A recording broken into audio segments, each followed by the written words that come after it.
Blushing Beauty. Unraveling the Charm of Idiomatic Expressions. Hello, and welcome to our English learning series. Today, we're going to dive into the picturesque world of idiomatic expressions, specifically focusing on the phrase, blushing beauty. Idioms are a crucial part of mastering any language, and understanding them can add a colorful layer to your English communication. So, let's get started. Before we delve into our phrase, let's first understand what an idiom is. An idiom is a phrase or expression whose meaning cannot be understood from the ordinary meanings of the words in it. For example, "It's raining cats and dogs" doesn't mean animals are falling from the sky. It just means it's raining heavily. Idioms are used to express a sentiment in a vivid and imaginative way. Now, let's break down blushing beauty. This phrase combines two words: blushing, which means to show shyness, embarrassment, or modesty by turning red, and beauty, referring to a combination of qualities that pleases the aesthetic senses, especially sight.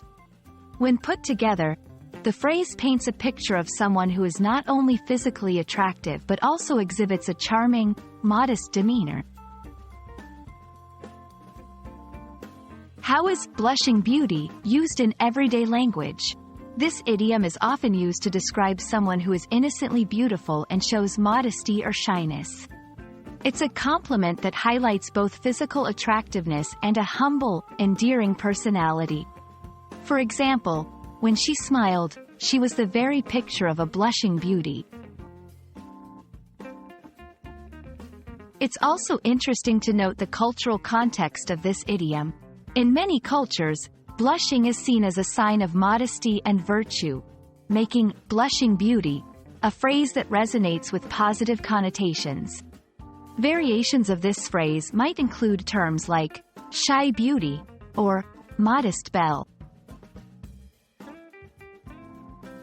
We hope this exploration of the idiom, blushing beauty, has been enlightening and enjoyable. Idioms like this one add richness and color to our language, allowing us to express ideas in creative and culturally nuanced ways. Remember, learning idioms is not just about understanding the words, but also about immersing yourself in the culture and context they come from. Happy learning, and see you in our next video.